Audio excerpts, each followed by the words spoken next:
So before your final year at Miami, there's a lot of conversations revolved around Shedeur Sanders. Obviously, I'm assuming you guys have a great relationship. Some of the clips you've seen and stuff like that. What is it like for you to have like this rivalry with Shedeur? I don't have a rivalry with him.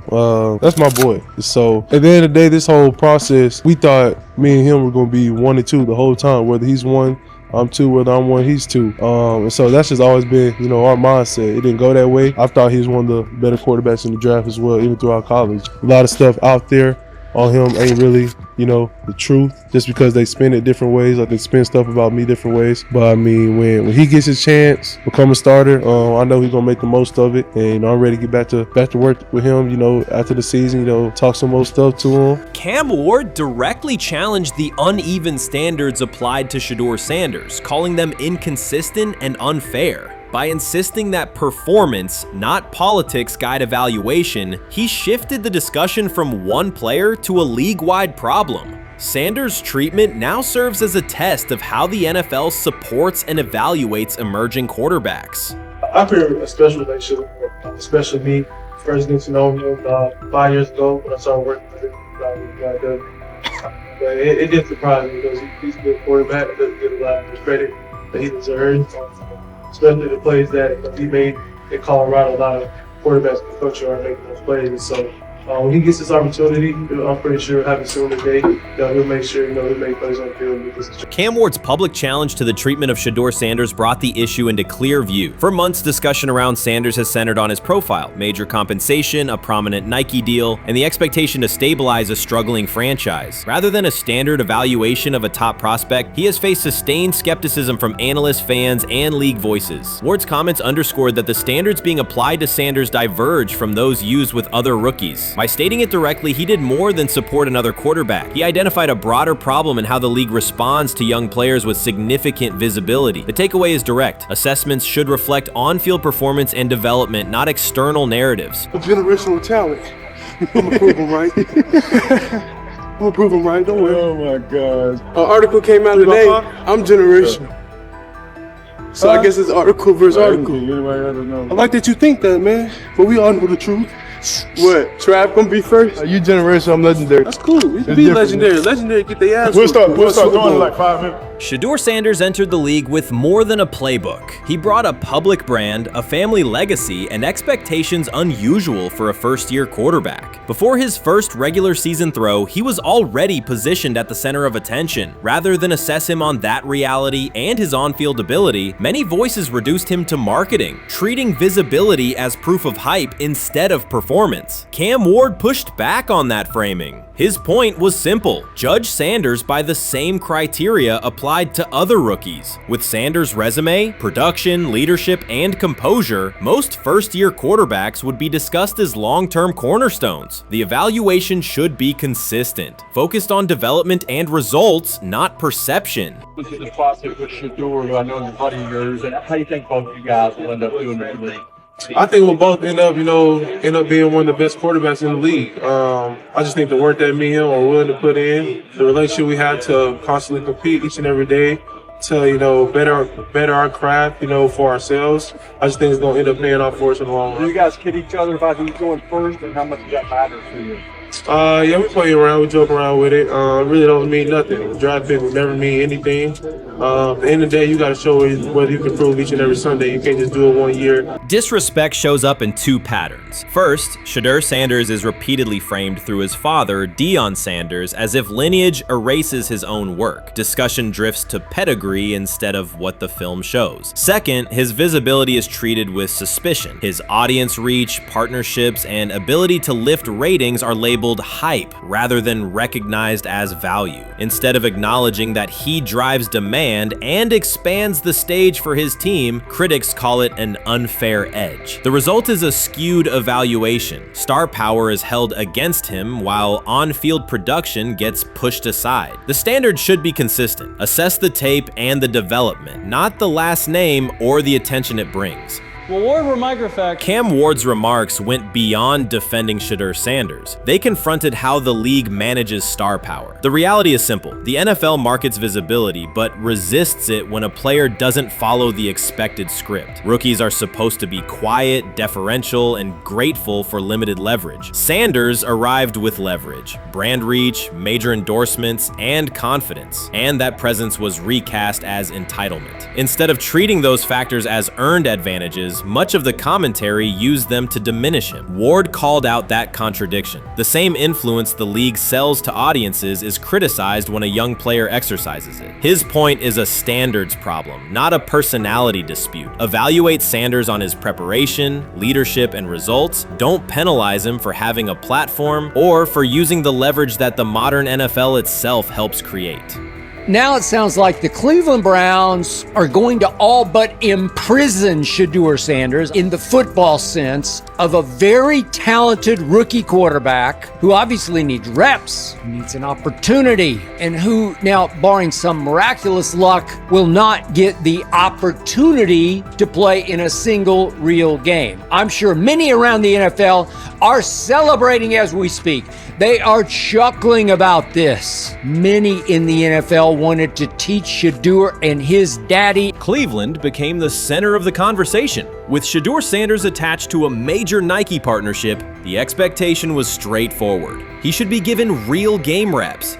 The Browns instead leaned on Joe Flacco as the default choice, treating stability as the safer path while sidelining a quarterback with clear cultural and commercial pull. Each week Sanders didn't see the field, scrutiny grew. Commentary questioned the value of his contract environment and relevance, and fan debate shifted from development to doubt. That wasn't measured evaluation. It was a delay framed as prudence that eroded confidence in the process. Cam Ward reset the terms of the debate. He pointed to an uneven standard. When veterans or other young players secure significant endorsements, it's considered smart business. When Sanders does it at scale, it's recast as ego or hype. Even the scope of his off-field agreements became ammunition against him rather than evidence of market demand. Ward's position is simple. Use one standard. Assess Sanders on preparation, decision-making, and progression, not on discomfort with his platform. Treat visibility as an asset, not a disqualifier. The issue isn't attitude or branding, it's the consistency of the evaluation. Ward called it directly. The treatment has been unequal, and it should be corrected by aligning opportunity with performance criteria. Fans need to recognize there's not a team in the league he'd start for. Not one. That's not ridiculous, that's not unfair, that's not a vast conspiracy. Shedeur Sanders fans are Angel Reese fans. They're just fair weather fans who don't really give a fuck about the sport. Most of them are just Dion fucking groupies that followed him when he went to fucking Colorado, just like Angel Reese's fans had never watched basketball prior to her playing at LSU, and they followed her to the WNBA and don't know shit about the sport.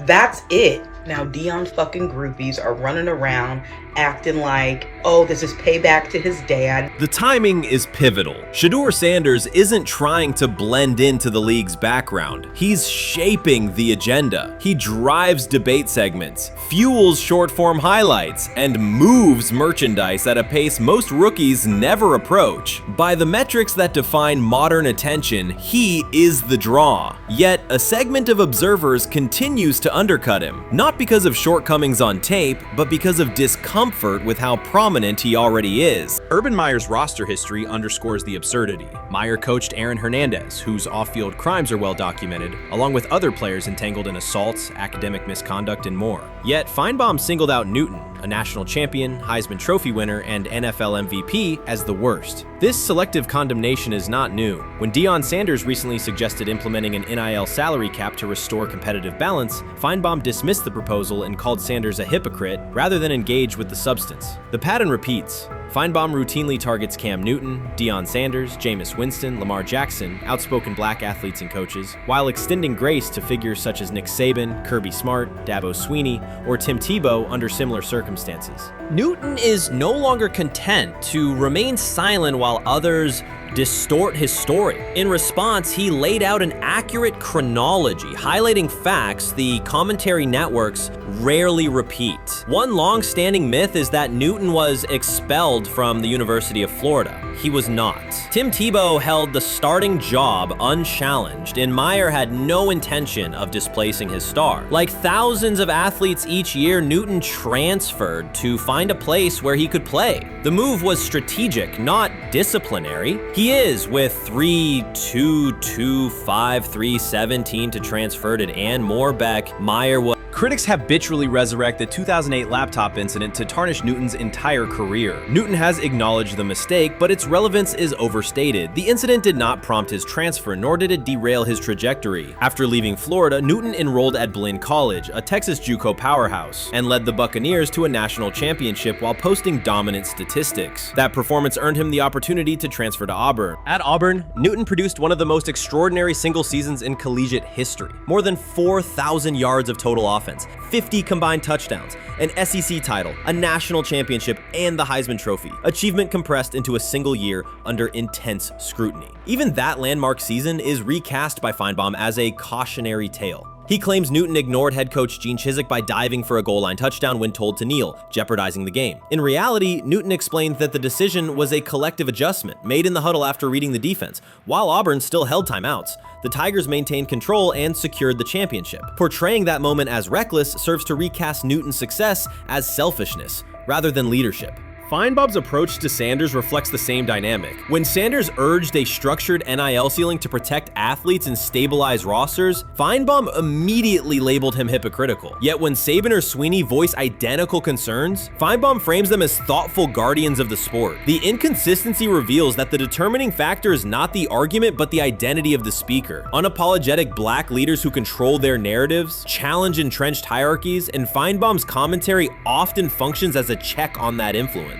Newton countered Feinbaum's latest attack with a concise statement. "You're lying, Paul. Please stop." Behind those words lay a broader indictment of the media machinery that weaponizes half-truths. By calling Newton the worst player Meyer coached, Feinbaum was seeding doubt among fans, front office evaluators, and future historians. Newton, now an established media presence and entrepreneur, no longer depends on traditional outlets to correct the record. He reminded audiences of three essential truths. He departed Florida on his own terms, he led Auburn with support from coaches and teammates, and he captured every major accolade available in college and professional football without conforming to prescribed expectations. An unspoken rule lingers in American sports discourse. Black athletes may excel, but must do so quietly, gratefully, and without highlighting systemic inequities. Newton broke that expectation early by celebrating with unreserved joy, answering questions candidly, and refusing to minimize his personality. For some commentators, that confidence is reinterpreted as arrogance. Feinbaum's repeated attempts to undermine Newton follow a familiar script of policing behavior rather than analyzing performance. Yet, legacy rests not in a pundit soundbite, but in tangible achievements and public memory.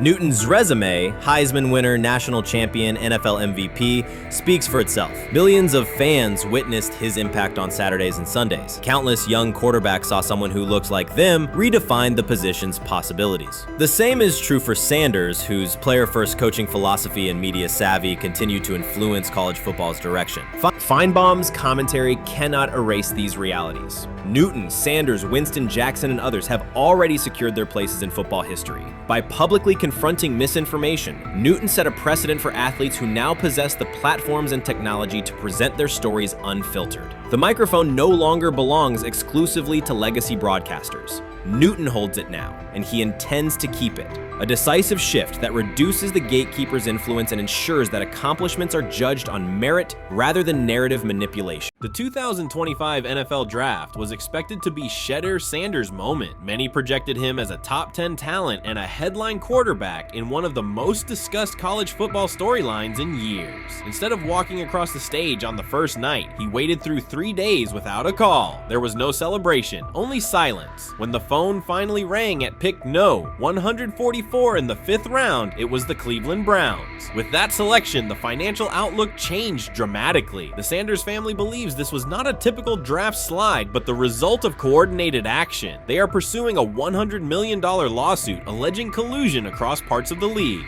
In the months before the draft, Sanders was consistently discussed among the top quarterbacks in the class. Television and digital analysts praised his poise, accuracy, leadership, and command.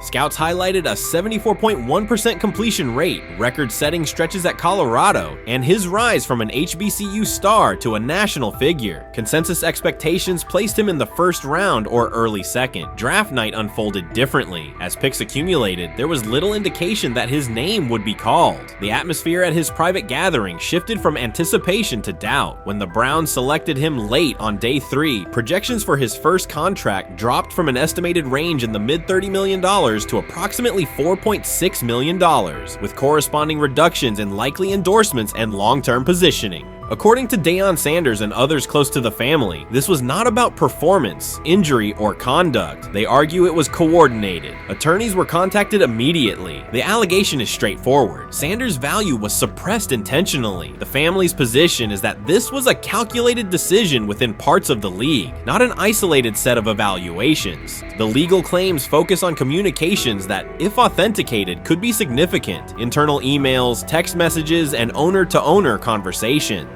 The family's representatives contend that these materials show a deliberate effort to avoid drafting Sanders in early rounds based on perceived image concerns rather than football merit. One message reportedly under review framed the decision in branding terms. Drafting Shedeur would mean inheriting the Prime brand. The complaint asserts that this view led some teams to discourage others from selecting him unless necessary, not for film-based reasons, but to avoid perceived attention and external pressure tied to his family's profile. A related thread involves speculation about team fit and willingness to play for certain franchises. Past public comments by Deion Sanders were interpreted by some as signals of an Eli Manning scenario. The family's view is that these were strategic statements, not ultimatums. They argue that rather than engage in discussion, teams chose a passive approach, no direct rebuttal, reduced contact, and a collective reluctance to invest a premium pick. If phone records and written communications corroborate coordination, these items could become central exhibits. Media tone shifted as the draft neared. Coverage that had emphasized production and leadership began highlighting intangibles, interviews, and perceived coachability. Anonymous sourcing appeared in multiple outlets, with claims that Sanders skipped combine drills out of arrogance, bristled at film critique, or told one club, "Maybe I'm not the guy for you," after a tense session. A widely cited line, "Nobody wants a celebrity backup quarterback," was voiced by Colin Cowherd and circulated as shorthand for risk.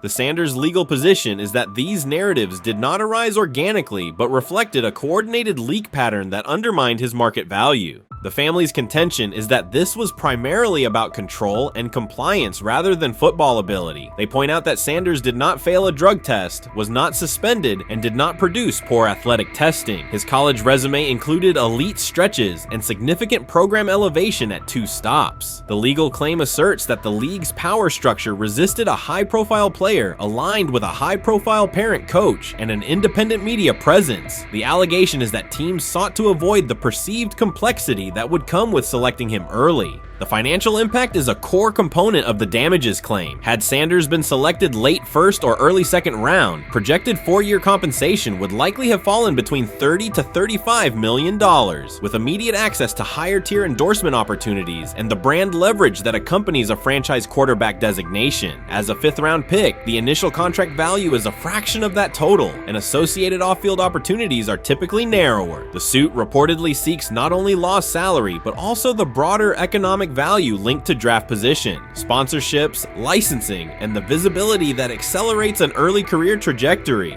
The filing's scope, as described by sources close to the family, extends beyond the league office. It may involve media outlets, scouting firms, and specific executives if discovery shows coordination or materially false statements that affected value. The argument is that the draft slide harmed not only Shedeur, but also the broader Sanders brand, affecting perceptions of Deion Sanders as a recruiter, coach, and public figure. The family's view is that narrative construction around brand risk and celebrity backup produced a measurable economic and reputational loss. If a court authorizes discovery, the process would likely compel emails, internal draft notes, and message archives from teams and third-party intermediaries. Subpoenas could be served on media organizations for sourcing records related to anonymous quotes. That level of transparency would be unusual and could reveal how information flows during pre-draft periods. The legal theory moves beyond a single player's evaluation to the draft's integrity, whether owners or executives acted in concert to reduce a prospect's value for reasons unrelated to football performance.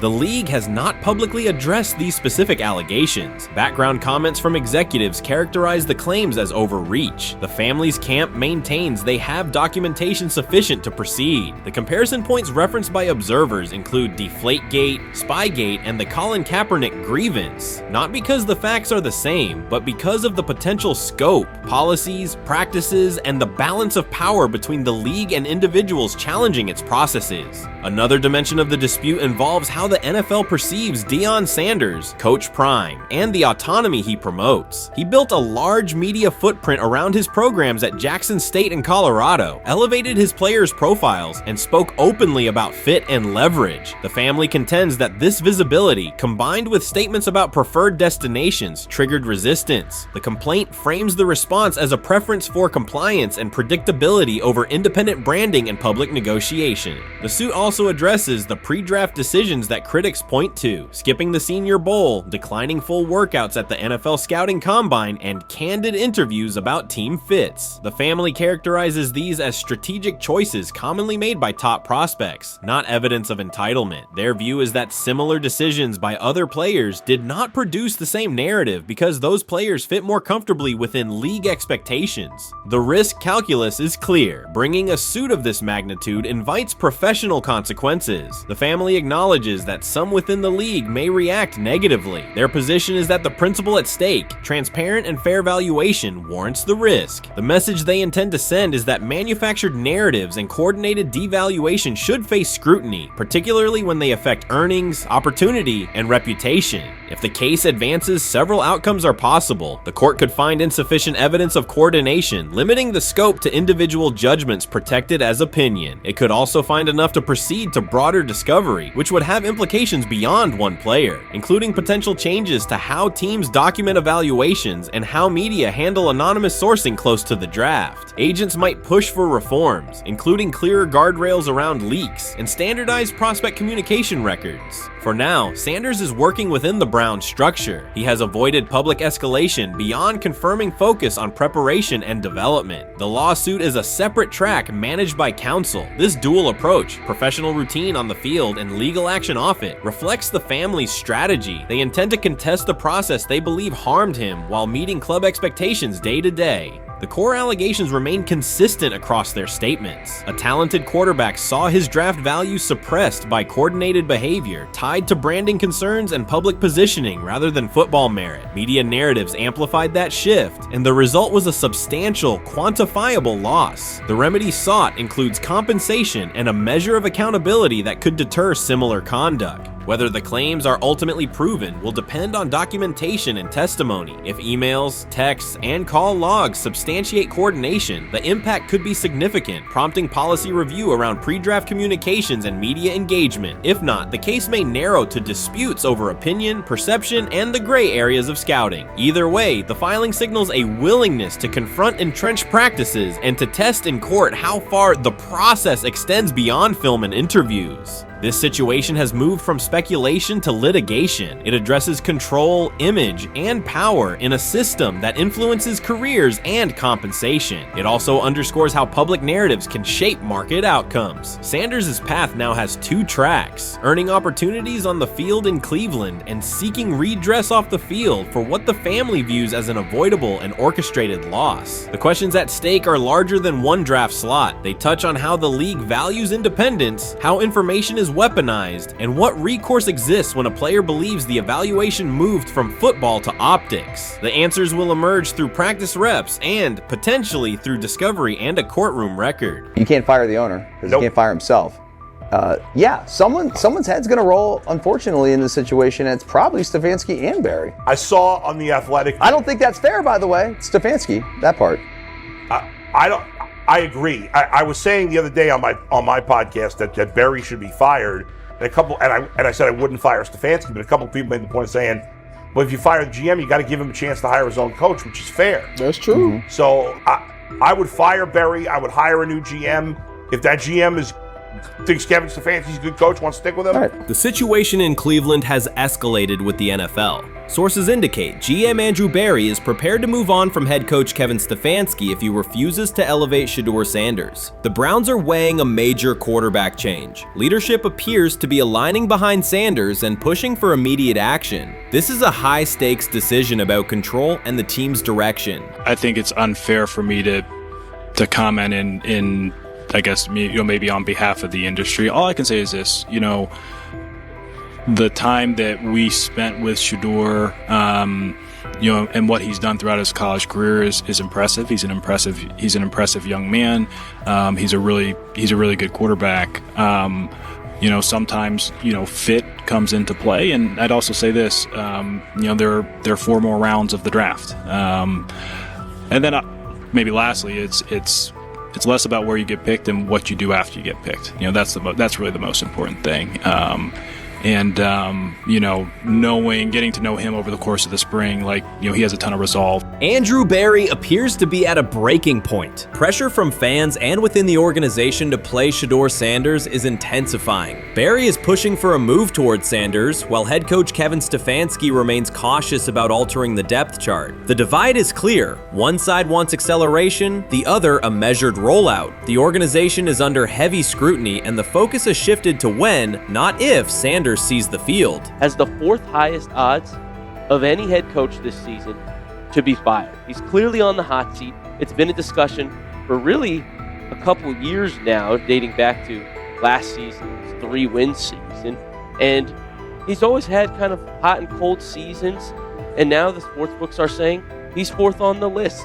Number 1 is Mike McDaniel of the Miami Dolphins, Brian Dable of the Giants at 2, Shane Steichen at 3, and there is Kevin Stefanski plus 650 to be fired. This has moved beyond tension to outright stubbornness. Rather than elevating Shedeur Sanders, the staff has chosen Dillon Gabriel. The current depth chart looks less like a forward plan and more like resistance to change. Fans have been clear about who they expect to see, yet the organization keeps delaying. Every week without a real evaluation of Sanders slows development and blurs accountability. Cleveland is choosing a conservative approach when a decisive decision is needed, sending a message of uncertainty to both the locker room and the city. Now being the 3rd-string quarterback for the Cleveland Browns, was that so much was made out of unbelievable.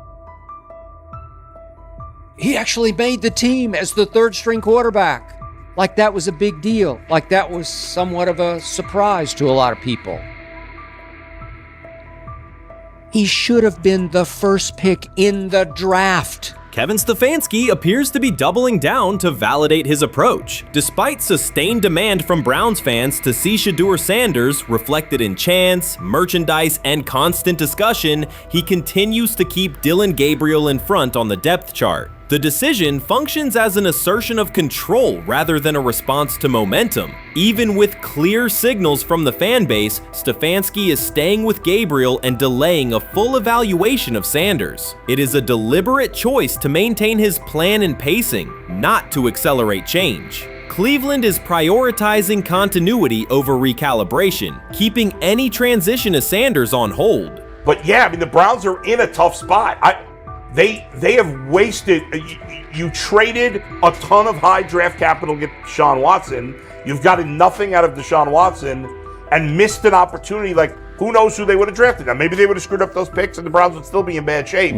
Andrew Berry is likely frustrated watching Dillon Gabriel default to conservative throws while the offense stalls. From a football perspective, this appears to be the hill Kevin Stefanski is choosing to stand on. Keeping Gabriel ahead of Shedeur Sanders has limited the unit's explosiveness and prevented a full evaluation of a higher ceiling option. Drives end quickly, field position flips, and momentum is lost while Sanders remains on the sideline. Fan patience is wearing thin. Each ineffective series intensifies criticism and shifts scrutiny toward the coaching staff's criteria for the depth chart. With every additional snap for Gabriel, the decision reads less like an open competition and more like rigid adherence to a plan that isn't producing results. The optics are clear. A dynamic quarterback sits while a cautious approach keeps the offense in neutral. If this continues, accountability questions will grow inside and outside the building. What performance benchmarks keep Gabriel ahead of Sanders? When will Sanders receive first-team reps in live situations to allow a fair comparison? The front office must decide whether to preserve continuity or pivot toward a timely assessment of Sanders. The longer the current approach stays in place, the more it signals stubbornness rather than adaptation, and the more pressure mounts to realign the plan with on-field output. I honestly see it happening if the Browns lose a bunch of games. Like if they get 5 wins or less, I see the report coming out now that Stefanski will be fired. I don't want it to happen. I want the Browns to be good, win a bunch of games. I think that they're going to be a team that is slept on and can at least get 7 wins, which is why if they don't, I see Stefanski getting all the blame for that, and there'll be a new coach in Cleveland. Because their players, to me, are there once again. We've talked about the incredible rookie class. The approach in Cleveland lacks consistency. One week, Andrew Berry signals he wants Shedeur Sanders on the field. The next, Dylan Gabriel gets the reps and the plan stays conservative. Through it all, Kevin Stefanski shows limited urgency despite pressure on his job security. Fans are asking for an offense that can push the ball, change field position, and produce points. Instead, the unit leans on short throws and cautious sequencing. Gabriel's play keeps the ceiling low and momentum static, while a full evaluation of Sanders is postponed. The result is growing frustration and a clear disconnect between the front office, coaching staff, and expectations in the stadium. The NFL tried to teach him and his father a lesson. You don't act like that. You don't talk like that before a draft. We'll show you how our game is played. We will watch you plummet all the way. I think he would have gone undrafted except for that owner in Cleveland. And he is the key to everything because he is something of an against the grain maverick owner. He's kind of a wannabe Jerry.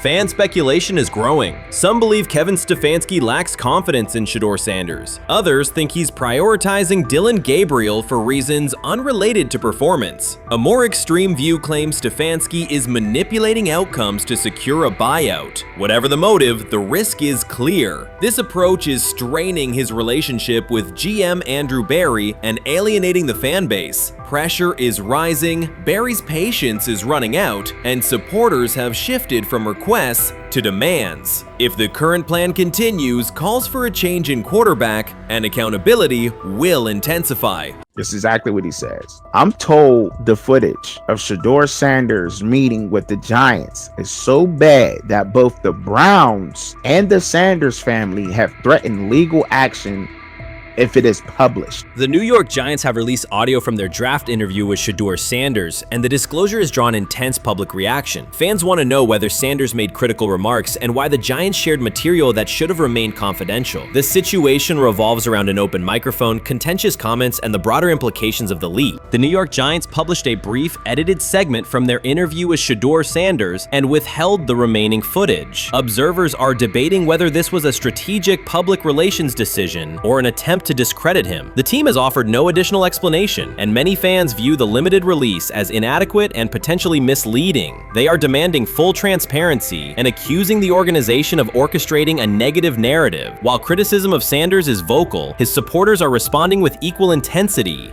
There was another team that he sat down with. What do you mean it didn't go well after that? So, he was pissed that they did that to him. They did that to him. He counter-confronted them. The same thing they do to every other quarterback prospect. They did that to him. They slide in a mistake to see if you catch it. Right. And so because you're the quarterback. But he didn't take it as a correction. He took it as like he got pissed off. Yeah, and it's like so here's another one. So another one was, he throws a bad interception, and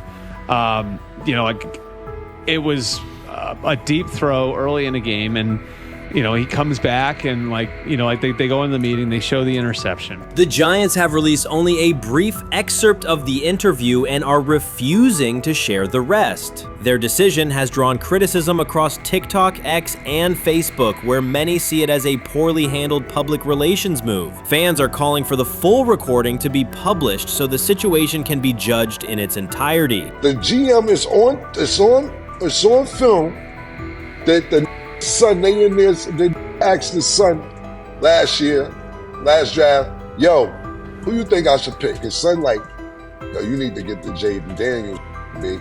This is what his son, it's on tape. You should go Jaden Daniels. He laughing at his son. And all right, cool, get Jaden Daniels. I don't even know how that tape got out.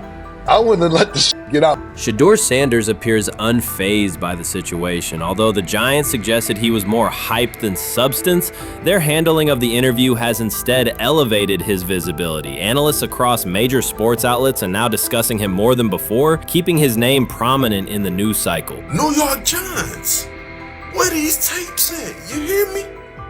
Because if Shedeur Sanders was so unprofessional, y'all would have leaked the tapes for the whole world could see, right?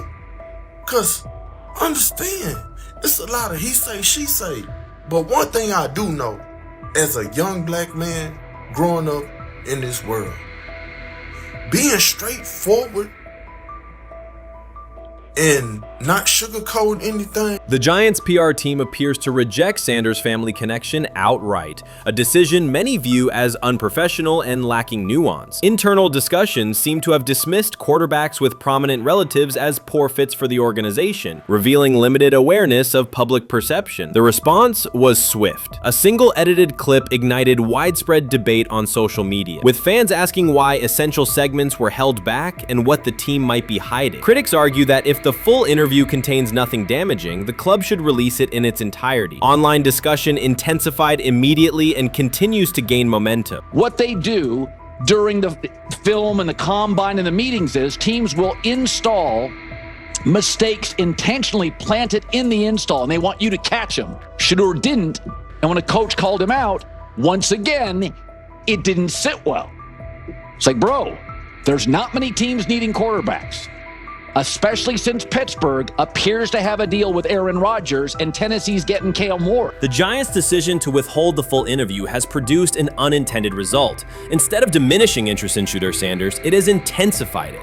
Media outlets and analysts are now examining every on-field rep, press comment, and public appearance as evidence of how he conducts himself under scrutiny. Each throw, adjustment, and answer is tracked and evaluated against league standards, reinforcing the view that he remains composed and professional. Many fans contend that the organization has misrepresented Sanders and suggest the issue may stem from the Giants' view of his father, Deion Sanders. They see the partial release as an attempt to raise doubts about his character by association. That perception has only made his profile more compelling. The discussion has shifted from whether he deserves a high draft position to how effectively he withstands sustained pressure. Sanders is now regarded not just as a talented prospect, but as a symbol of resilience, central to debates about transparency and organizational strategy. Even if the Giants eventually provide more context, the visibility they have created for him is unlikely to fade. The most fun yet the most difficult thing I cover and we cover all year long is not games. It's the NFL draft. Because I've said this many times,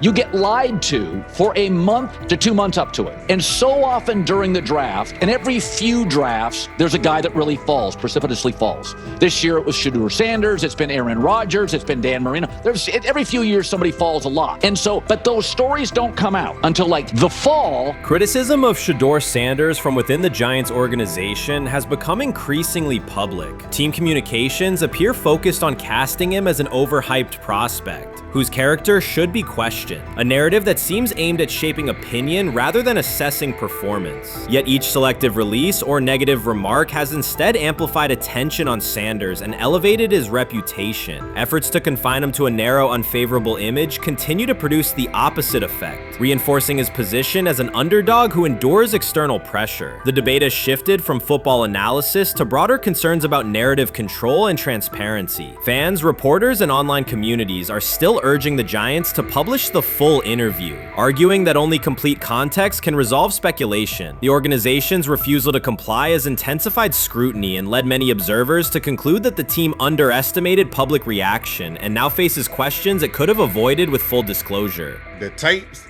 the New York Giants have the tape. They definitely have the tape. It's confirmation that they have the tape. Shedeur didn't do nothing. It's what they saying he did. I'm gonna tell you what these mixed reaction right here. So we already know about the New York Giants, but the Pittsburgh Steelers head coach Mike Tomlin reported Miles Sanders' talent, but hesitated to draft him due to previous challenges with quarterbacks like Russell Wilson and Justin Fields, leading to more cautious approach. Las Vegas Raiders. Sanders met with Raiders at the NFL scouting combine and expressed enthusiasm about potentially joining the team. His familiarity with the West Coast offense and quick release was noted positive, though concerns about his ceiling. Hours after the Giants posted that short audio clip, the timeline never slowed. Comment threads filled with frame-by-frame breakdowns, lip-read attempts, and side-by-side comparisons of what was said versus what was left out. Reporters called league contacts. No one could explain why a franchise would stir this level of curiosity only to seal the vault. Each refusal sharpened focus on Shedeur Sanders, turning routine throws into national talking points.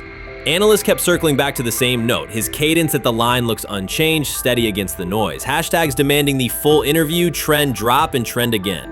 Podcast hosts bump scheduled segments to lead with the leak. Rival teams get asked how they would handle a similar situation, then quietly check their own archives. Inside Giants headquarters, the plan to shape the story looks less like strategy and more like a slow burn spotlight they can't switch off.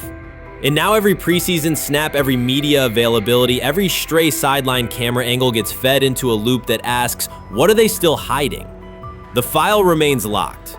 Curiosity keeps compounding.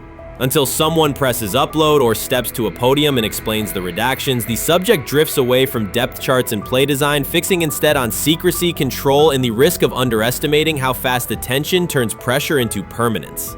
Momentum isn't fading, it keeps recalibrating, louder, impossible to mute.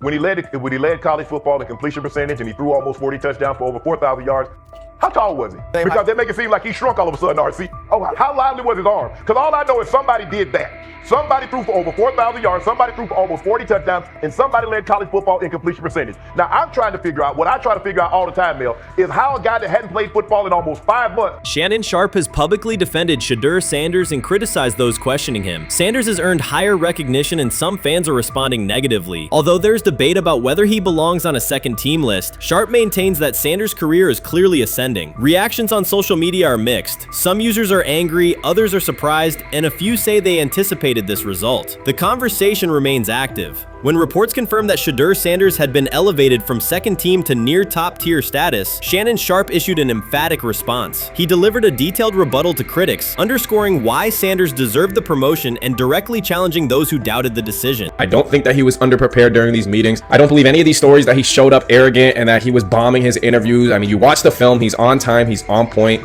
You watch his interviews, he answers like a 10-year NFL veteran. Like, he's clearly dominating OTAs. It's every single day there's a new report of how well he's doing for the Browns in OTAs. And I mean, you can say what you want, it's just OTAs. Okay, if that's your new narrative, then he's doing exactly what he needs to be doing. He's on point, he's on time, he's getting the respect of his teammates, and he's making plays. So we're gonna see years down the line, something's gonna come out that I don't know what exactly it was, but something will come out. Critics have been waiting for an opportunity to dismiss Sanders. They labeled him overrated, accused him of benefiting from nepotism, and claimed his profile came only from his last name and polished image. Within their own echo chamber, they cited every game in which he fell short of huge passing numbers as validation of their doubts. Since Sanders has begun receiving formal recognition, criticism has escalated. A wave of self-appointed analysts is dissecting his throwing mechanics and team role, and many online commentators now argue that his promotion reflects deeper problems within the sport. Shannon Sharpe rejected each criticism directed at Shedeur Sanders. During the broadcast, he turned a routine segment into a detailed examination, acting as presenter, interrogator, and fact-checker. Sharpe walked viewers through game film, season statistics, and scouting reports to show why Sanders merited his recent promotion. Whenever a panelist claimed Sanders had not earned the role, Sharp countered with completion percentages, efficiency ratings under pressure, and documented late-game drives that changed outcomes. He stressed that the backlash was driven less by on-field evidence and more by reluctance to revise earlier opinions. Sharp argued that critics were upset not because Sanders lacked qualifications, but because his progress contradicted their initial narrative. By the end of the discussion, Sharp had moved past simple defense and reframed Sanders as a clear example of performance-based advancement, demonstrating that early predictions can be wrong. Never heard of no Dylan Gabriel or Tyler Shock. What the hell is that? So how is Shedeur Sanders going behind them? I'll tell you how. Collusion. 4 different times they passed on him. How the hell does that happen? 4 rounds. It doesn't happen to a quarterback. We've never seen anything like this before.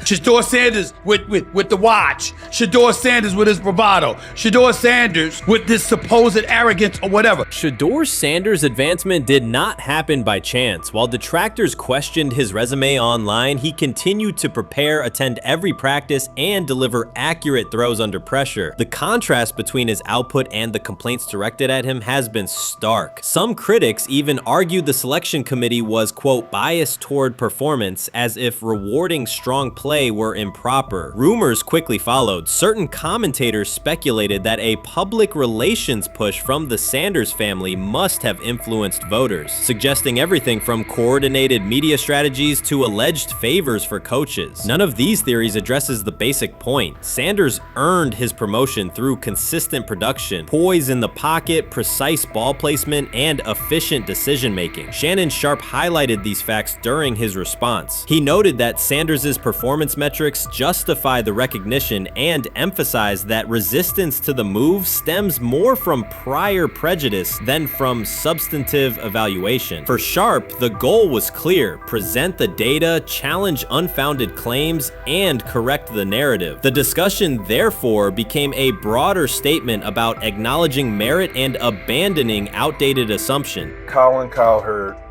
defend college basketball coaches who have gotten a DUI, come to their defense and say they didn't need to be fired, that they deserve a second chance. But Shedeur Sanders drives 40 miles over the speed limit, gets a one-on-one ticket, and Colin Cowherd comes on his show today and says he's out on Shedeur Sanders. He's seen enough. He can't support him anymore. He can't be in the Shedeur Sanders camp because of the speeding ticket. Shannon Sharp addressed commentators who portray constant doubt as expertise. Those who discount strong performances with "we'll see," but declare bust after a single mistake. He noted their belief that progress only counts if an athlete visibly struggles. Sharp's response was methodical rather than emotional. He presented evidence, cited statistics, and calmly refuted each claim. Following his remarks, several critics began revising or deleting earlier posts, recasting themselves as longtime supporters of Shedeur Sanders despite having questioned him for months. Sharp insists on accountability, naming specific individuals and dates while requesting public acknowledgement of prior errors. He argues that analysts cannot spend months undermining a player's potential and then quietly adopt a supportive stance once the athlete succeeds. These are serious, big-time, top-of-the-line playmakers that they have. If you can go 45 to 42 in the fourth quarter because your quarterback set the school record with 510 yards passing.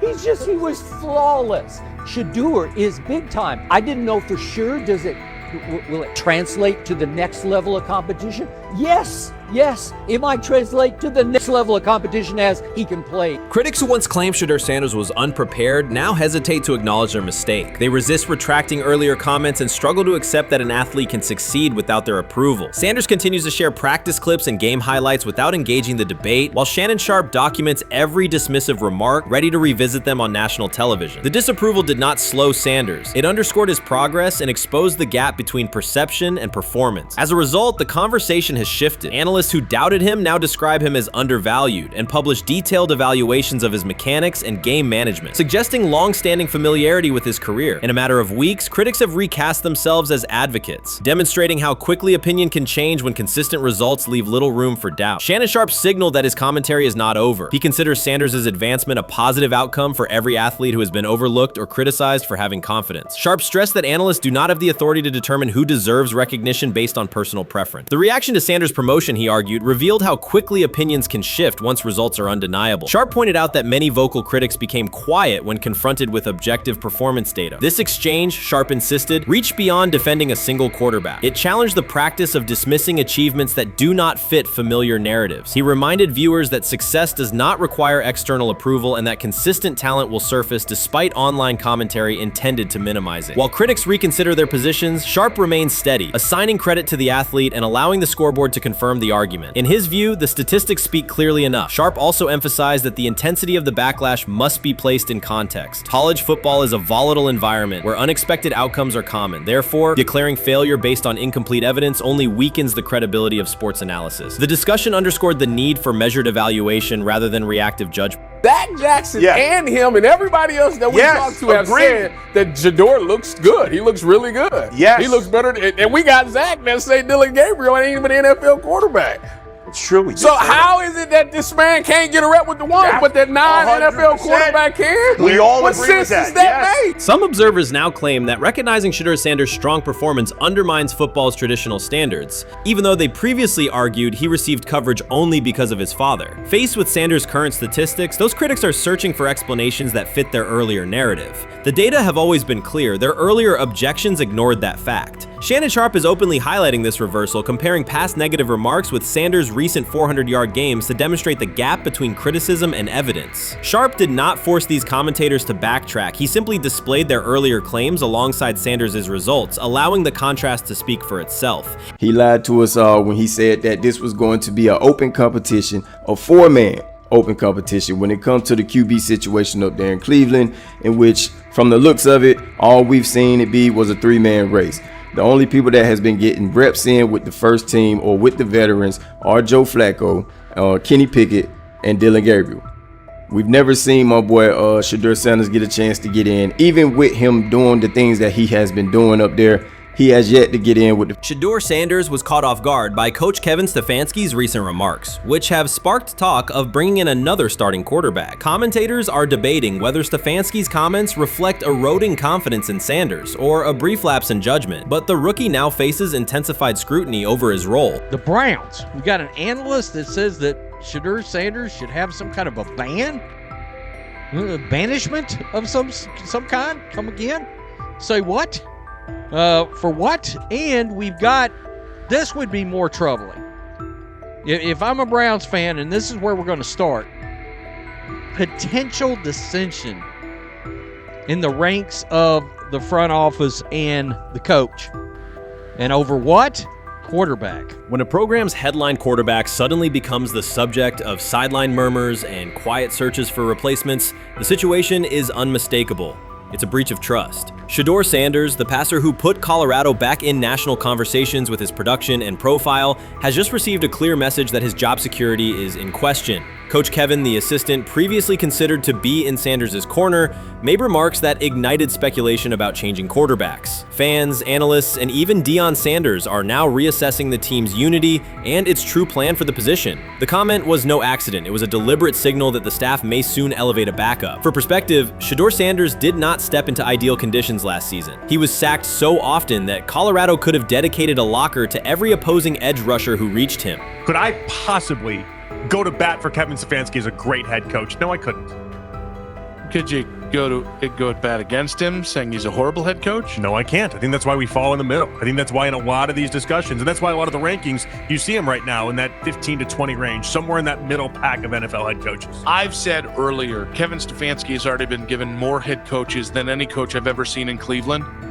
Starting with the decision to move on from Baker and him clearly still having another level to get to in Tampa. Last season, Shedeur Sanders often had to operate behind an offensive line that provided minimal protection, yet he still delivered precise throws and critical drives. At times, he seemed to be carrying a struggling roster almost on his own. Despite the constant pressure, he never complained, never threatened to transfer, and never acted entitled. He remained with Colorado because he trusted the program, trusted his father, and believed in the team's larger mission. That loyalty is is why Coach Kevin Stefanski's recent statement that the quarterback competition is wide open struck so sharply. The remark implies that Sanders' starting role is insecure, as though the player who absorbed countless hits while holding the offense together is simply another name competing with walk-ons and first-year athletes who are still learning the cadence. This goes beyond ordinary coach language about fostering competition. It introduces genuine uncertainty about the staff's confidence in Sanders and invites speculation that Colorado is actively assessing outside options through the transfer portal. By characterizing the position as vacant, Stefanski has planted seeds of doubt that could quickly evolve into rumors and undermine the stability of the locker room. I'm sorry, but when it comes to quarterback, I'm going to defer to my head coach, generally speaking, especially one with Stefanski's track record and how he's viewed across the league. So this is interesting because it tells you Kevin Stefanski's not a Shedeur Sanders guy. And it also tells us who made these picks. Exactly. The Cleveland Browns made a rather awkward decision in the NFL draft, opting to take quarterback Dillon Gabriel in the 3rd round well before he was expected to fly off the board. Then 2 rounds later, the Browns took fellow quarterback Shedeur Sanders. So what exactly is going on? Discussion has begun about whether Colorado is actively evaluating another quarterback and preparing for life after Shedeur Sanders. Analysts are debating whether Coach Kevin's move is calculated strategy or a misstep that jeopardizes team stability. Sanders remains a top NFL prospect, Deion Sanders' son, and the program's public face. His highlights dominate social media and his jerseys outsell the team's victories, yet he is once again being asked to reaffirm his position. The issue is more than routine roster management. It intersects with the family dynamics that shape the program. By portraying the quarterback job as open, Coach Kevin signals to both Shedeur and Deion that the staff is willing to move on despite Sanders' stature. For Shedeur, sitting through film sessions while hearing talk of potential replacements adds an unwelcome layer of uncertainty to an otherwise proven resume.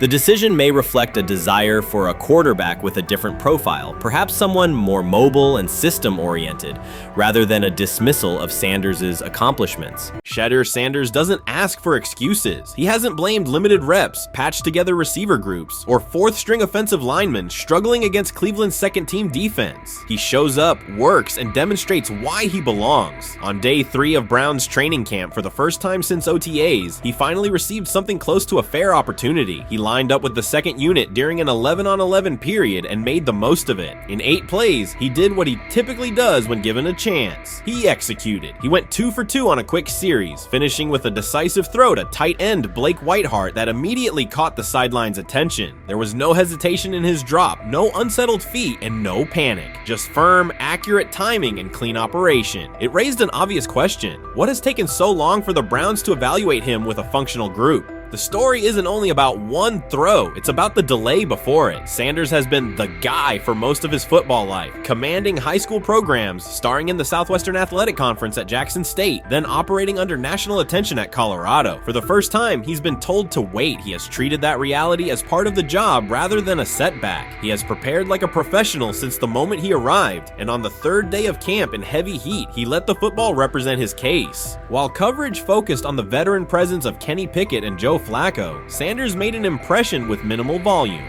The difference with the second team was immediate. Protection held up, routes were on schedule, and progressions unfolded as designed. Within that structure, he looked like the quarterback who led efficient offenses at Jackson State and Colorado. Calm in the pocket, decisive in his reads, and accurate to tight windows. This was not simply a good practice period, it was a clear statement. He was not just operating the script, he was directing it. The timing was sharp, the reads were clean, and the seam throw to Whiteheart was a high-level anticipation throw, professional in placement and pace. The narrative around Sanders should reflect that when he is placed in a workable situation, his strengths are visible. Early work with 4th unit personnel included protection issues and unreliable spacing. With the 2nd unit, those variables stabilized and his work looked consistent with his resume. The performance supported a straightforward conclusion. The evaluation should move forward with higher quality reps. Sanders has been explicit about his approach. He does not request special treatment. equipment. He intends to be prepared so that when an opportunity appears, he can step in without a drop-off. He has said he wants to be ready for anything and not offer explanations after the fact. That mindset fits what teammates and coaches have observed. A quarterback focused on the assignment, not the conversation around it. The conditions were demanding: relentless sun, heavy humidity, and a practice tempo that stressed decision-making. Many players fatigued as the session wore on. Sanders did not show signs of rushing reads or forcing the ball. He managed the pocket, reset his base when necessary, and continued to deliver on time. The path he has taken, HBCU starter in the SWAC, then Power 5 starter under constant attention, has prepared him for compressed evaluation windows. He has been under scrutiny for years. The heat did not change his process. He moved defenders with his eyes, anticipated breaks, and stepped into throws with balance. The crowd was not chanting his name, and there were no ovations. That was irrelevant to the task. He is focused on the locker room and the staff, and he is building credibility the same way he did at previous stops, by being reliable when the ball is snapped. Quarterbacks coach Bill Musgrave has emphasized ignoring external noise and keeping attention on install, footwork, and timing. Sanders is familiar with the dynamic. He has been followed by cameras and commentary since his early teens. He has experience living with attention and still adhering to routine. Under heat, with a narrow set of snaps and multiple decision points, he stayed composed and effective. 2 speeding citations, 91 miles per hour in Brunswick and 101 miles per hour in Strongsville, became national items. General Manager Andrew Berry characterized the decisions as not smart and stressed that it's not only about driving fast, but about the safety of others. Sanders accepted responsibility, stated that he learned from the incidents, and said he would follow the rules. The attention to those citations did not alter his daily schedule or his practice preparation. He arrived early, stayed engaged, and kept the discussion centered on work.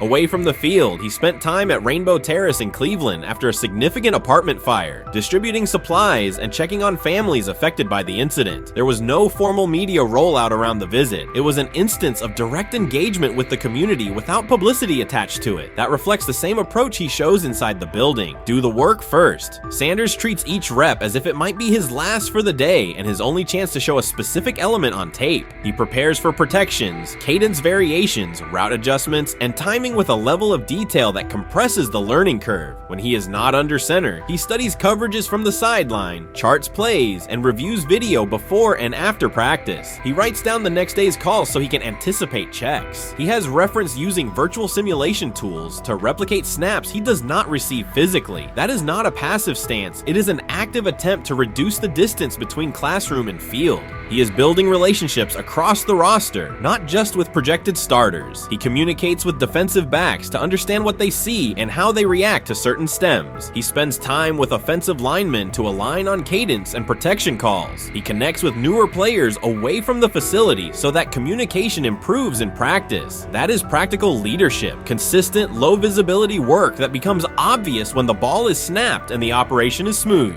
3 days into camp, a central question remains. Why hasn't he taken a first-team rep? Flacco has seen work. Pickett has seen work. Dillon Gabriel has been cycled in. Sanders has remained behind all 3 on the depth chart while producing efficient periods when provided stable support. Head coach Kevin Stefanski has not publicly detailed the plan for distributing first-team snaps among the quarterbacks. When asked, Sanders answered that it is not his place to comment on rotation decisions. That response aligns with his day-to-day conduct, respectful, professional, and centered on the next assignment. The staff is managing a room with a Super Bowl MVP, a former first-round pick, multiple rookies, and a new set of combinations on the offensive line. That creates a set of decisions about exposure, pacing, and evaluation windows. Within that context, Sanders has presented a clear case for additional evaluation. He has shown he can execute the offense as designed when the variables are standard. Musgrave has a long-standing connection with the Sanders family through his time as a teammate of Deion Sanders in San Francisco. That familiarity supports direct communication. It does not guarantee anything about the depth chart, but it does help streamline teaching, feedback, and expectation setting. Inside the defensive back room, veterans such as Denzel Ward have provided perspective on timing, leverage, and eye discipline that Sanders has incorporated into his preparation. He is operating without the immediate family structure that defined his college environment. Away from his brother Shiloh and his father Dayon, he is managing his own housing, nutrition, recovery schedule, and all the smaller tasks that accompany an NFL routine. Those adjustments matter because they influence consistency across a long camp. He has treated those responsibilities as part of the job rather than distractions, which is reflected in a steady daily approach. What he showed on day 3 with the second unit was not a surprise to those who have tracked his prior work. It was a continuation of a profile: efficient sequencing, clear timing, and consistent ball placement when protections and routes hold up. The 8-play period was short, but it was enough to reinforce the point. He doesn't need a large sample to demonstrate baseline operation. He needs a fair sample to test ceiling and adaptability. There is also the matter of perception. Public attention concentrated on the speeding tickets and the general manager's response. Less attention fell on the preparation, the efficient period with the second team, or the community engagement at Rainbow Terrace. That imbalance is common in training camp narratives. Sanders has handled it by keeping his answers simple and his focus on football. He has not tried to redirect the conversation. He has done his work and waited for additional reps. The objective next step is straightforward: expand the evaluation with higher unit personnel and standard opponents. That does not require a complete reshuffling of the depth chart. It requires allocating a defined sequence of first-team snaps so that timing with starting receivers and protections with starting linemen can be measured on tape. The staff can then compare operation speed, accuracy under pressure, red zone decision-making, and 2-minute mechanics against the other quarterbacks. That is the most direct way to clarify the competition. None of this dismisses the experience or track records of the veterans in the room. It emphasizes that the purpose of camp is to test assumptions with current performance. Sanders has provided enough evidence with the second unit to justify a broader look. He has shown that the pace of his feet matches the pace of his eyes, that he can hold safeties with his shoulders, and that he can drive intermediate throws without float. He has also shown discipline to take the clean completion rather than force the vertical shot when leverage dictates otherwise. Every day, he has addressed the controllable items: meetings, note-taking, install recall, cadence management, and post-practice review. He has not asked for public guarantees. He has asked for an opportunity to compete on comparable terms. The 8-play sequence with the second unit was a small but clear example of what he can do when those terms exist. The staff's communications have been measured. Stefanski has not laid out a schedule for first-team rotations publicly. Barry addressed the speeding incidents directly and emphasized standards for decision-making off the field. Sanders accepted the criticism, adjusted his behavior, and moved forward. Those are the relevant facts. What remains is a football evaluation that can only be completed by giving him snaps with the top group and measuring the results. If that evaluation occurs and he performs at the level he showed with the second unit, the conversation will shift from potential to placement. If it does not occur, the question will persist through camp. Why not test the full picture? Sanders has built a case based on preparation, poise, and execution. He has demonstrated leadership by building relationships across the roster. He has shown maturity in handling external issues directly and moving on. He has given the staff reasons on the field and in the building to continue the process. 3 days into camp, he has answered everything within his control. He has shown growth, discipline, and consistent operation. He turned early fourth-team disarray into learning, then executed cleanly when moved to the second unit. He kept the discussion on football when outside topics threatened to dominate. He has not tried to win a press conference. He has tried to win every rep. If he continues to stack days like this, the next step is logical. Evaluate him with the starters, document the results, and let the tape determine the depth chart. Until then, he will continue to prepare, continue to compete, and continue to present the same message through his play. What it is that they're doing is they're treating Shedeur Sanders like a 5th-round pick. Right? We're not covering every 5th-round pick in the NFL hoping that he gets an opportunity to be the starter on day 1.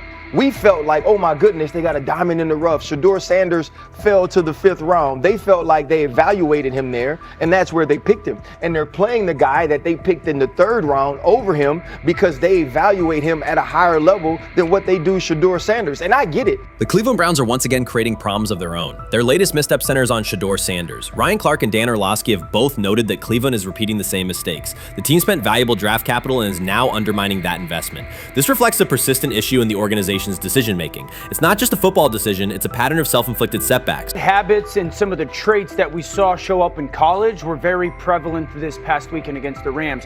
Holding onto the football, catching the snap and not reading the defense, kind of evaluating what the defensive line is doing, and then trying to see if you can go make a play, and that's the concern. Okay, it's 1st and 10. They want a play action double move at the bottom of the screen. The route doesn't win, and then the protection breaks down a little bit. You're taught as a young quarterback, protection breaks down, find the closest check down. It's right there, it's 1st and 10.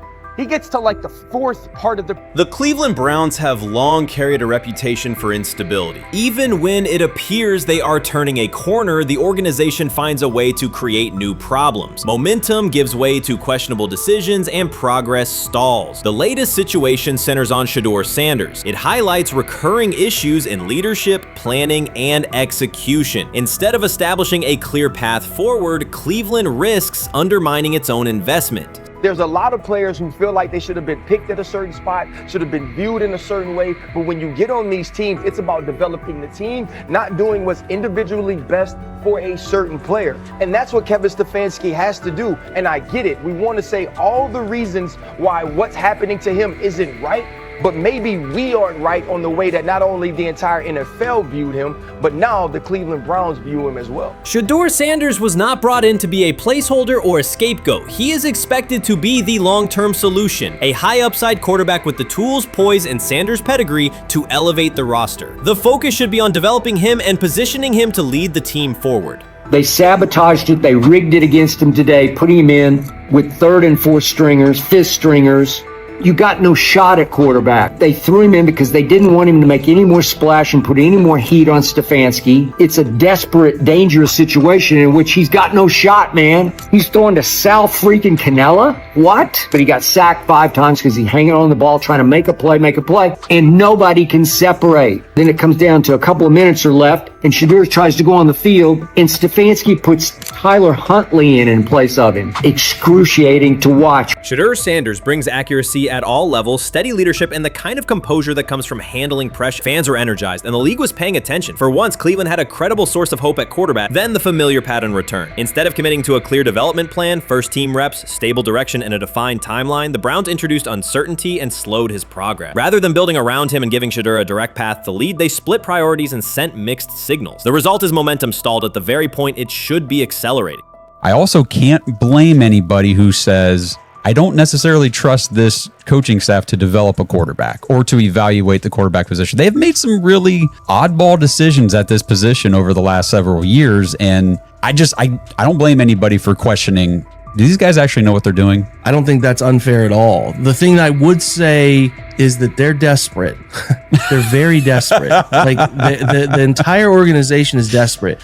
And if you really think they're going back to the coaches' offices and all getting around the table after session. This wasn't about scheme or play design. It was a pattern of mismanaging a young quarterback. From the start, the signs were clear. Shedeur Sanders arrived at camp without priority first-team reps or the confidence-building snaps a rookie need. Instead of a defined development plan, he was asked to compete from behind, treated like a depth option rather than a long-term starter. The message was, earn it later rather than build it now. When game action came, he was put on the field with limited preparation. Protection was inconsistent, and the play calling did little to ease his transition, more a stress test than a structured debut. The approach emphasized survival over progression, creating conditions where mistakes were likely and growth was harder to achieve. Analysts Ryan Clark and Dan Orlovsky highlighted the same points. The issues reflected organizational choices, not a shortfall in Sanders' ability. This was not a rookie collapsing under pressure. It was a franchise failing to provide the support, reps, and clarity required for a first-year quarterback to succeed. Shedeur moves slowly, kind of trying to see what's going on,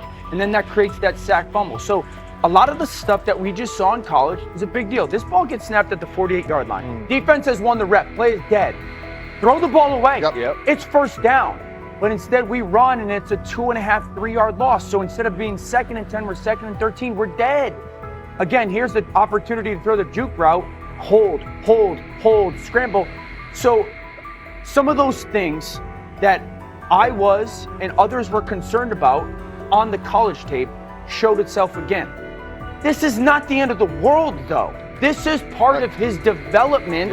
Cleveland managed to take a highly promising rookie and within weeks put him in a position where he looked unprepared. Ryan Clark called out the core issue. A first-year quarterback cannot succeed without protection, clear situations, and a controlled environment. Dan Orlovsky added that when a young quarterback isn't given structure, support, or coherent schemes, you're not evaluating ability, you're manufacturing failure. That's what happened to Shedeur Sanders. Browns fans weren't just disappointed with the results, they were alarmed by the process. This is a fan base familiar with quarterback missteps, yet even they recognize the pattern. A talented prospect subjected to poor planning and inconsistent guidance. After one preseason setback, the conversation shifted toward maybe Shedeur isn't ready instead of examining coaching, play design, and preparation. The reality is clear. The question isn't whether Sanders is ready, it's whether the Browns were prepared to develop and support him. Well, that would be a nice exit strategy because he would come up as doing Shedeur a favor. Like I mean, one's got to go, right?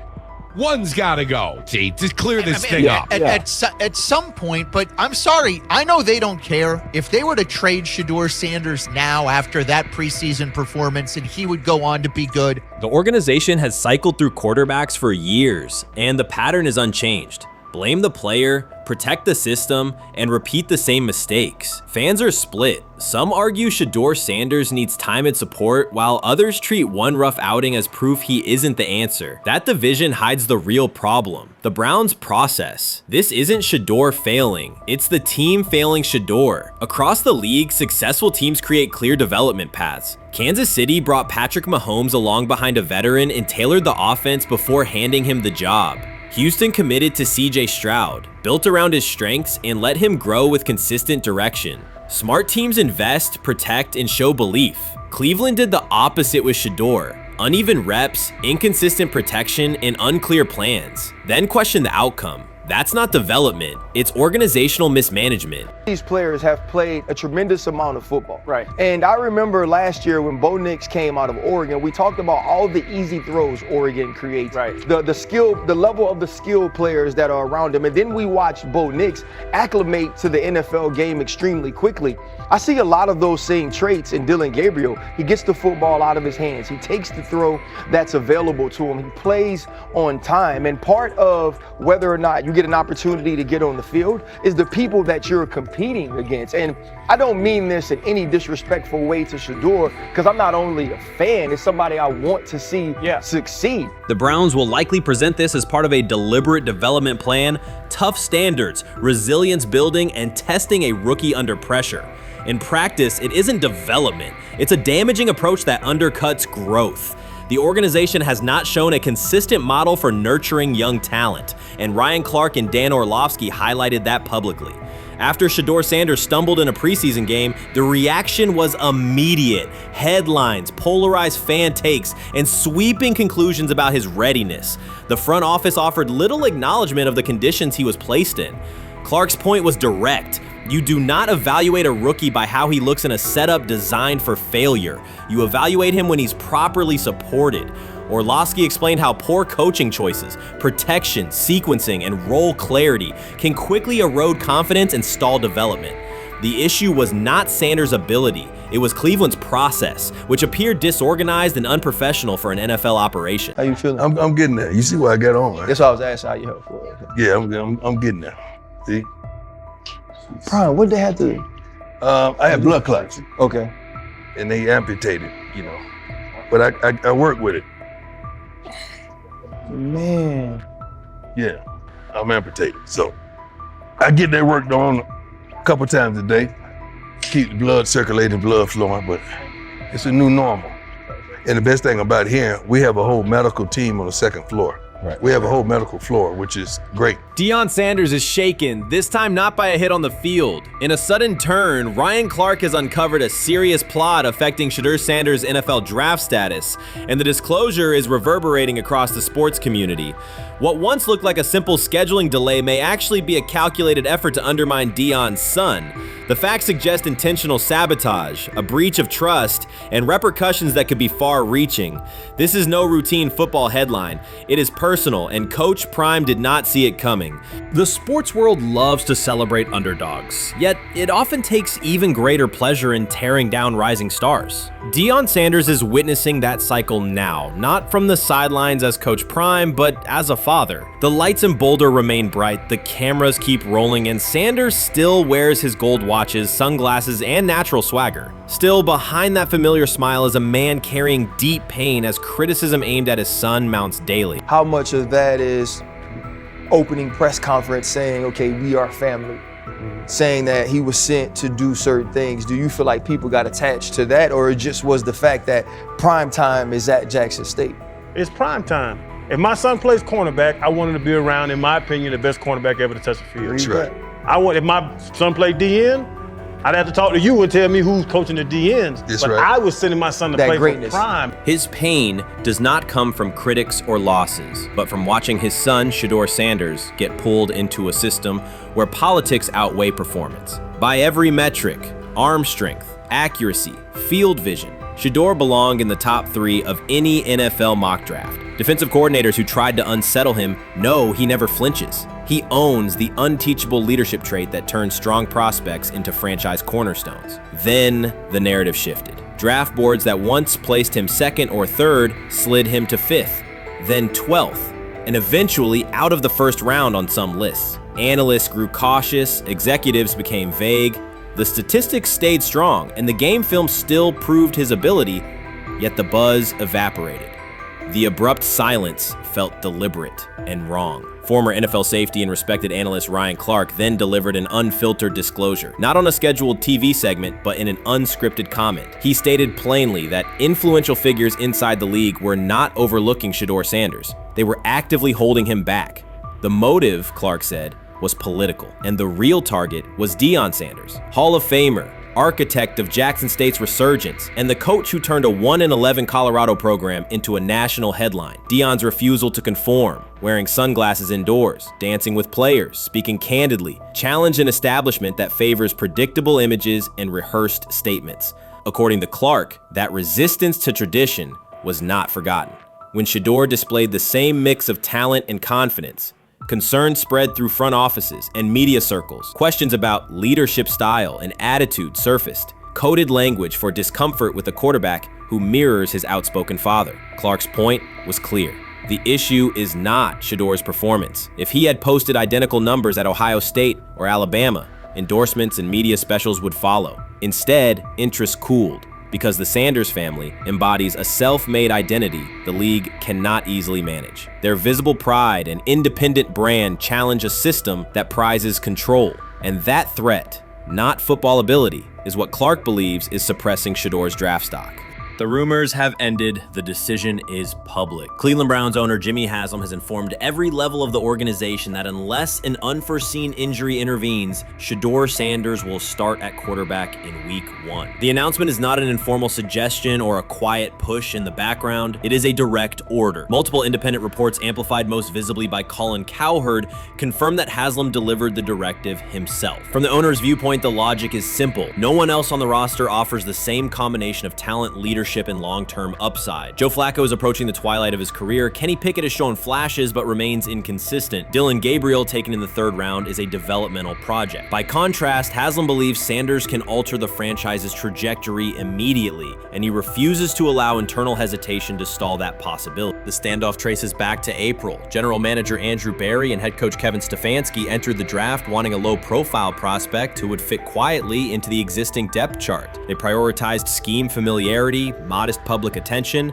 and a clear developmental timeline. When the board lined up, they reached for Gabriel in round 3, reasoning that an early investment would justify keeping a rookie on ice behind the veterans. But Sanders continued to slide, first through day 2, then deep into round 5. Haslam watched the names come off the board, convinced the league's bias against Deion Sanders' outspoken son was obscuring legitimate first-round talent. When Cleveland's 5th round pick arrived and Sanders was still available, Haslam intervened intervened. He did more than approve the choice, he overrode the original plan, making it clear that the organization would select Sanders and give him every chance to compete. From that moment on, the Browns' internal narrative splintered into two camps, those ready to accelerate around their owner's vision, and those still trying to protect their original approach. Once rookie minicamp began, Sanders erased much of the speculation. He commanded huddles, processed coverages quickly, and delivered throws with anticipation that belied his draft slot. Teammates noted his willingness to accept blame for missed timing, then correct the error without dramatics. While Flacco and Pickett split most first-team reps, Sanders treated limited opportunities as full-speed auditions. During organized team activities, he identified blitz looks, redirected protections, and consistently found his second read when the primary route was covered. More than one defensive veteran told local reporters that Sanders looks like the best arm in the building. That assessment forced Barry and Stefanski to reevaluate their timetable. They could no longer label Sanders a long-term project without contradicting on-field evidence. Drafting Gabriel 2 rounds earlier had provided the staff an excuse to slow roll Sanders' ascent. Coaches could point to investment cost, meeting room familiarity, and installation comfort to justify Gabriel's snap share. Yet each practice rep in which Sanders outperformed the third rounder weakened that shield. Behind closed doors, position coaches began requesting more Sanders film for cut-ups, and offensive assistants quietly shifted meeting questions toward concepts the rookie already executed well. By mid-June, Barry himself started describing Sanders not as a developmental asset, but as a competitive option. Those subtle linguistic changes signal the front office's recognition that the narrative had moved beyond their control. Haslam's history with quarterbacks is well documented. His pushes for Johnny Manziel, Baker Mayfield, and Deshaun Watson were high-visibility swings, each driven in part by a desire to generate excitement as well as wins. Critics highlight those choices to question his evaluation track record, yet Haslam perceives Sanders differently. Where Manziel carried off-field concerns, Sanders brings a reputation for professionalism. Where Mayfield's leadership style divided veterans, Sanders' approach has united receivers and linemen. Where Watson's trade involved unprecedented controversy, Sanders arrived at minimal draft cost. Haslam sees a rare chance to capture star potential without mortgaging the future, and he is unwilling to cede that upside to cautious pacing. Cleveland's supporters, weary of revolving door quarterbacks, have rallied around Sanders with unexpected speed. Sales of customized Sanders number 2 jerseys surged within days of rookie minicamp. Training camp ticket requests spiked once local media circulated videos of Sanders making NFL-caliber anticipation throws during 7-on-7 periods. The mood in Northeast Ohio has changed from tentative hope to active belief. Longtime season ticket holders who once shrugged at preseason storylines now debate Sanders' footwork at neighborhood barbecues. Social media engagement for Brown's content has climbed, driven by highlight compilations of the rookie threading seam passes between linebackers and safeties. All of this places Kevin Stefanski in a fragile position. If he opens week 1 with a veteran starter and the offense sputters, criticism will be swift. Each stalled drive will be interpreted as evidence that he ignored the owner's edict and the fan base's intuition. Conversely, if he names Sanders the starter solely under pressure, any early struggles could be framed as proof that Sanders was rushed, further exposing Stefanski to blame. The only sustainable solution is conviction. Either stand behind a veteran with clear strategic reasoning or embrace Sanders fully and structure the offense around his strengths. Splitting the difference, rotating series, delaying first-team reps, or using vague competition language will satisfy no one and likely jeopardize locker room clarity. Sanders' personal approach has reinforced Haslam's confidence. Instead of taking post-draft downtime, he traveled to Texas to train in full Browns gear at facilities near his father's home. The leaked clip of Sanders executing footwork drills in helmet and pads wasn't a marketing ploy. It was a glimpse into a quarterback visualizing Week 1 live. Team personnel who viewed the footage recognized purposeful rehearsal, cadence calls, pocket movement against simulated pressure, and follow-through adjustments based on imagined rush lanes. Observers asked why a rookie would conduct such intense solo sessions in May. The answer is straightforward. Sanders does not view himself as a developmental pick. He considers himself the starting quarterback of the Cleveland Browns and prepares accordingly. On pure ability, Sanders' arm strength ranks with the league average for starters. His accuracy to the intermediate middle, an area where the Browns' current scheme generates high-leverage completions, has drawn consistent praise from receivers. The primary areas still under review are blitz recognition and live bullets and timing on deep outbreaking routes versus press coverage. Those developmental checkpoints are significant, yet daily practice reps show acceleration. In contrast, Flacco's mobility limits the boot action game that Stefanski installed to help Mayfield field early in his tenure. Pickett can extend plays, but struggles to attack tight windows between linebackers and safeties, an essential requirement in Cleveland schematics. Gabriel remains an unknown at NFL speed. Thus, the competitive landscape favors Sanders sooner than the coaching staff originally planned. The franchise now stands at an inflection point. Haslam's mandate, the locker room's growing support, and the fan base's enthusiasm all tilt towards Sanders. The front office's earlier strategy, anchored in patience and quiet development, is increasingly untenable. Barry's shift in messaging indicates grudging alignment, but final authority over the depth chart rests with the coaching staff, unless ownership directly intervenes on game day decisions. A move rare but not unprecedented in the NFL. Should Stefanski align with the owner and name Sanders the starter before preseason concludes, he can claim proactive vision and tailor the offense through training camp. Should he resist and open with a veteran who falters, he risks rapid loss of credibility and possibly his position. Either path carries pressure, but only one aligns with the momentum sweeping through the building. For 2 decades, the Browns have cycled quarterbacks without securing a stable star. Each new hope, whether draft pick or trade acquisition, has collapsed under injuries, inconsistency, or organizational disarray. The possibility that Sanders could finally anchor the position is not merely a football storyline. It is a potential cultural reset for a fan base defined by resilience. Haslam's insistence reflects that awareness. Cleveland needs a leader who can win on Sundays and project confidence every other day of the week. Sanders has shown he can shoulder expectations without retreating from scrutiny. That trait, more than arm talent alone, is why the owner views him as indispensable. Voluntary workouts transition to mandatory minicamp next week. If Sanders receives a substantial share of first-team snaps, observers will interpret it as the staff's acknowledgement that the competition is tilting decisively.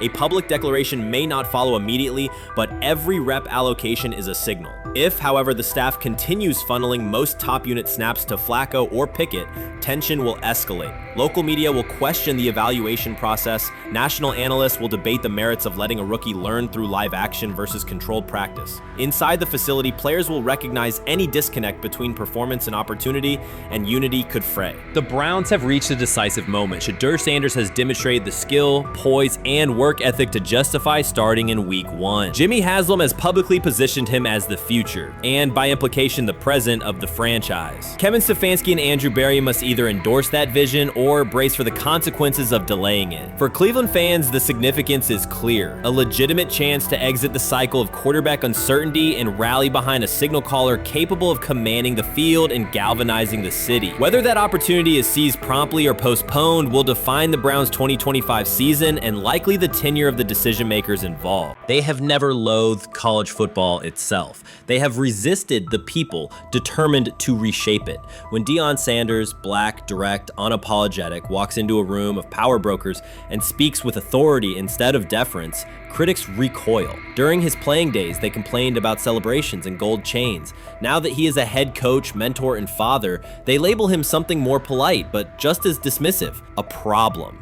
At Big 12 Media Days, Sanders addressed the accelerating chaos of the name, image, likeness market. He said college football needs a salary cap, not to hobble players, but to impose order on a system that showers unproven freshmen with 7-figure promises while the rest of a roster hunts for scraps. He called the situation unsustainable. Within hours, ESPN commentator Paul Feinbaum branded him a hypocrite, arguing that Sanders profited from NIL at Jackson State and now wants rules only because his most marketable athletes have moved on. The accusation spread quickly because it fit a comfortable storyline. Outspoken black coach gains from change, then protests when the advantage disappears. That framing ignores context. Sanders never criticized players earning money. At Jackson State, he urged corporate sponsors to partner with athletes who had been invisible to major brands for decades. What he wants now is stability, standardized guidelines, basic financial literacy, and roster balance that prevents locker rooms from fracturing over uneven payouts. When other coaches, Nick Saban, Dabo Swinney, Lane Kiffin, voiced similar concerns, they were praised for foresight. When Sanders spoke,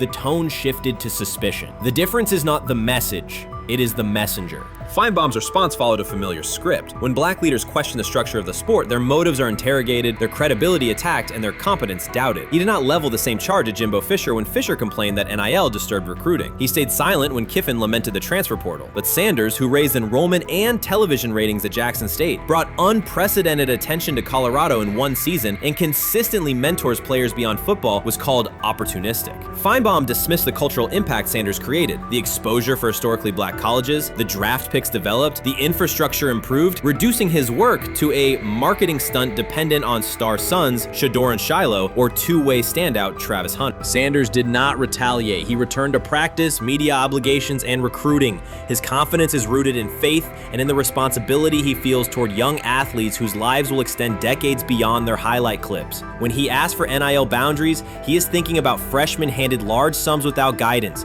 families unprepared for sudden wealth, and programs that abandon kids once production stalls. He has watched that cycle from the inside. He wants protections, not restrictions. Critics predicted Colorado would fade once Shedeur and Hunter leave. Instead, Sanders signed blue-chip quarterback G.J. Lewis and a wave of transfers eager to join a program that values personal growth as much as on-field wins. Recruits see a coach who challenges the status quo, who places black culture at the program's center without apology, and who will remain visible when social media buzz cools. They recognize that Sanders does not chase attention. Attention follows his results. Media outlets reduced the upcoming Buffaloes season to a win total prop. 6 victories, give or take. Sanders is playing a longer game. He wants to show young athletes, especially black athletes, that they can lead authentically, speak with conviction, and refuse to shrink for access. Success measured only by the scoreboard misses the point. If Sanders builds men who graduate with financial literacy, self-confidence, and community awareness, he will consider the mission successful, even if Colorado finishes with 5 wins instead of 10. None of that registers with commentators invested in an older hierarchy. For them, leadership should remain predictable, reserved posture, muted tone, minimal cultural expression. Sanders contradicts that image. The possibility that his methods could spread to other coaches, to other programs, threatens a model that has kept decision-making and revenue streams concentrated for generations. So the debate is not about hypocrisy or payroll ceilings. It is about control of the narrative and who is deemed qualified to write it.